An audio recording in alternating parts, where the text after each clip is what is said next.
Here we come. Vino up. Quarantine haircut. My wife, I got to give it to you. Shout out Maria for a great haircut. Growing in nice. Shout out Juan Rodriguez, Fine Line Barber. My guy, I miss you. It's been a while. I'll come back to you for a nice fade. Jordan 4s, need to show them.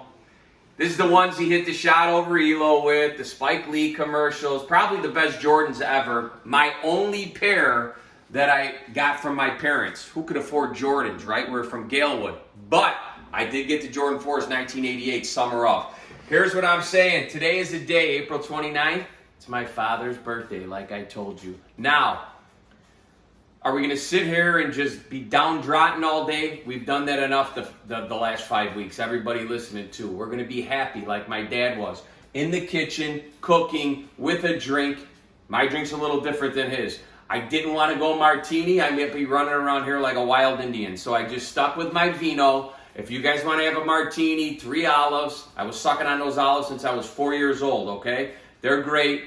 Vodka vermouth martini for my dad. God bless. Salud. I love you so much. This was his recipe.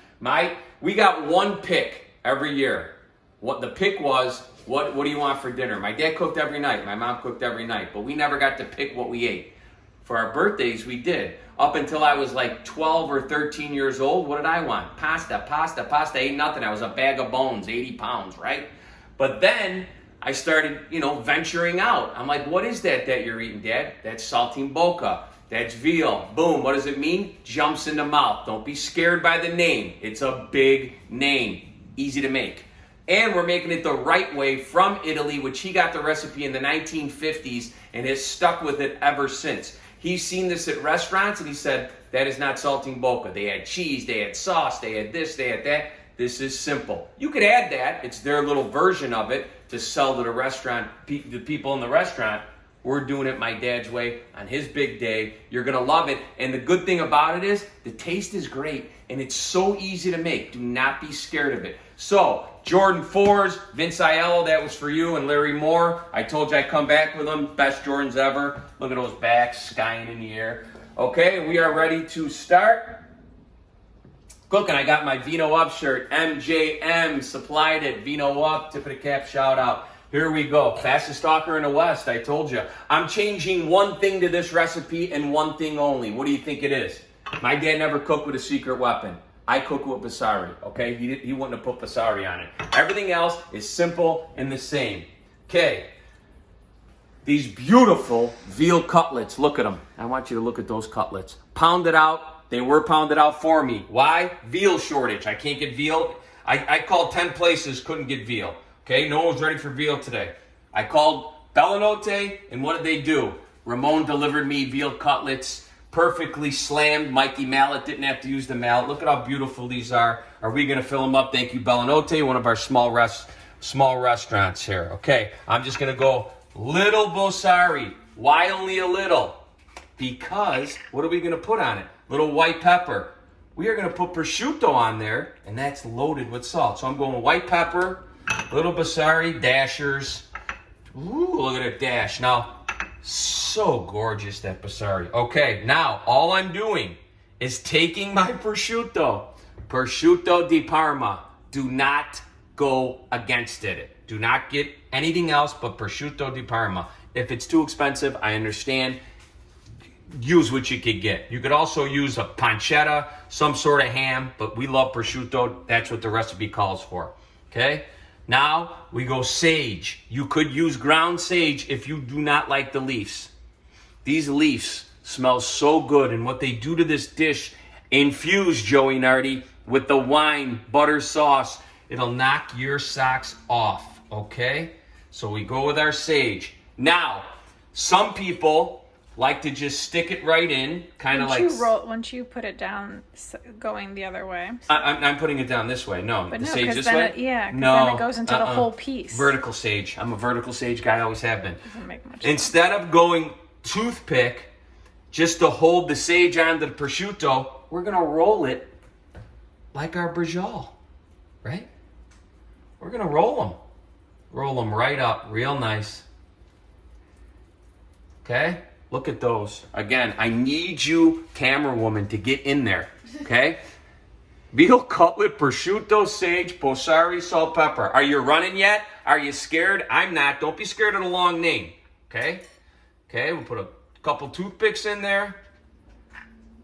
Bammo. Bammo. This was my birthday meal for 7 years straight. Once I realized there was other food in the world but pasta. As Ralph Massey would say, I ate hot dogs with ketchup for the first 4 years of my life and Coca-Cola in a bottle. But that was life. What are you going to do? That's what you like. My dad tried to feed me for years. I wouldn't eat. Why? I don't know. Because this man cooked with his eyes closed. I would put him up against anybody. Okay, Bossari. Where'd the white pepper go? Disappearing white pepper. Boom. Little white pepper. Okay. Little white peps. Back to our prosciutto. We're not doing anything too hard. 2-3 ingredients. Okay? Fresh sage. Again, if you don't like it, don't use it. I love it. I'll eat it, again, raw. So good. Open up your nostrils. This is like having a Vicks. Opens you right up. Wash it against the board. How's that new cutting board, Mike? What? I don't know. How is your new cutting board? It's outstanding. Are you telling me I'm going too long again? No. I wanted to show my second one here. Show that. We will be back, and we will show you the next step. Vino upski. Back at you. So, I took a few whole garlic cloves, and I sauteed them in there, but I've taken them out now. Okay? I just wanted that taste in my oil.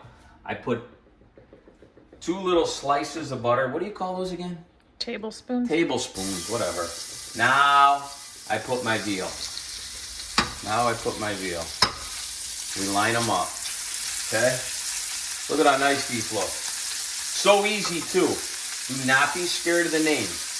At any time, my dad could have dropped one of these, too. Why? He was probably 3-4 martinis deep at the time he was doing them. Right? That's good. Yeah. I won't even put that one in there. You never see anybody take one out like that. Okay? Now we brown them. Turn a little lower. Remember, I got that trick stove. So I'll leave them for about 2 minutes on this side. So when I was saying my dad would drop one, you know, Sunday, you start cooking at 2 o'clock, you have 3-4 martinis. By the time the veal's going on, you're a little shaky. I'll give you another story. One time, it was a Sunday dinner. My wife's going in the kitchen to get something, who was my girlfriend at the time.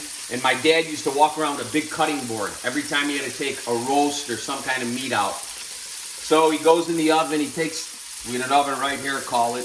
Takes the roast out, puts it on the cutting board, and down goes Fraser. Pork roast goes down. Now, nowadays, what are we going to do? That pork roast is in the garbage. What'd my dad do? Clawed it. Like Baron von Raschke. Like Jordan, dude. Clawed it. Put it back on the cutting board. Cut it up. Dusted it off. The only person that didn't eat it was who? My wife, the queen. We all loved it. What a pork roast it was that night. Floor pork roast, they called that. True story. True story. Look at that. That's that brown I'm talking about. Is that good? Okay, now we're flipping. That's that brown I'm talking about. Do you have to put toothpicks in them? No, you could lay them flat. I love it with the toothpick. I love taking the toothpicks out. I love cutting through them, seeing the prosciutto, the sage. Oh, the smell. If you smelled this right now. Now it's time to build. Now we just put about a cup of wine. Just look at this. Just look at this. I call that a cupski. Chardonnay. Now, what? Kind of wine. Just a Chardonnay. That's a Chardonnay. You could use any kind of white wine. It wouldn't matter. My dad used to use vermouth on stuff a lot. Right from his martini. So this is ground sage. You do not have to do this. I love sage, so I love putting it in my wine sauce, okay? We already have our sage in there. It's such a beautiful taste with this wine, okay? Now. Turn it up a little bit. Do I ever get a second to do it? My fingers were in the sage. Oh, my Lord. Guys, I know we're all going through the same stuff with quarantine. I'm trying. Again. And my wife is trying too. I'm not saying she's not. Look at that brownie. But, I mean, the arguing is just unbelievable. The smell coming out of here, the wine, sage, prosciutto, and veal is unbelievable. But look at how pretty those look, right? so beautiful. I don't care who you watch, who makes it what way. Try it this way. It's quick. It's easy. It's the right way. You could add cheese. Go ahead. Add what kind of cheese you want. But that's on you. You could add a little tomato sauce, some kind of tomato to color it up a little bit, a little different taste. I don't like that taste. A lot of restaurants do. That's fine. See? This sauce that I'm building. Oh my gosh.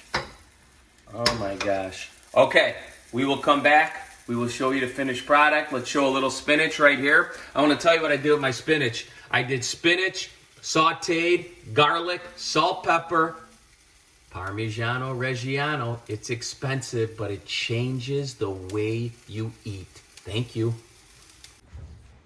Vino up from the hip, Jesse James. Why the towel? Because my dad usually had so much stuff all over him. He ate with the towel. He wiped his hands with the towel. Just what he did. He wore it while he ate, no matter what time of the day, no matter when he was eating. He had a towel on his shoulder. That's what he used. Okay, now we made his saltimbocs. Don't get scared of the name. Oh, look at those, babe. Look at those. Uh-huh. Don't use the recipe, I dare you. I dare you. Another one. We'd start a taste somewhere. Okay? What do I do? South Carolina. Yeah, South Carolina. I take my spinach, okay? Okay. I always had one right off the bat, which I'm going to show you how beautiful. You got to get in here, hon. Got to get in there. Now we're cutting. Man, I'm getting good at cutting. Look at that. I need someone Can you to... stop moving to the right? Oh, okay. Lefty. Just look at how beautiful. The smell that comes out of there with that beautiful sage and that beautiful sauce is unbelievable. See how that looks? You guys will love it. It's 4 or 5 ingredients. I showed you. Now we float. Smash. Mike, Smash. What? other people want to have some too. No, listen. I go one in the sandwich. It's wartime. It's grenades. Always worried about everybody else. It's me and you. No one's gonna eat. Okay, now let me just try one without. Oh my god. Oh my God, goat. Unbelievable. I did it again. I know no one believes me, but then I go with the spinach. My dad always had sauteed spinach with this dish. I never liked it as a kid, but I like it now. Why do I come from the back? Because that's where the spinach leaked to. Wow. Guys, this was the one. This was the one that I wanted to show you. It's probably not a wartime dish. I get it. Veal, prosciutto, all these things. But I had to do it. It's April 29th. It's my dad's birthday. This is what he always made for me and whoever else liked it in the family. My mom turned into the Saltimbocca maker. And when I tell you, she was unbelievable. She overtook him, actually. I never told him that. But you want to talk about a woman that was whipping up Saltimbocca, he'd tell her go make 100 of them for a shower, a party, a birthday, whatever. And she'd make it because we always had a lot of people. So she might have been the best, but it was his recipe. He mastered. We love him. Salute. Thank you, Dad. Azalut, as he used to say. We appreciate it. Thank you for everything. Game over. We love you.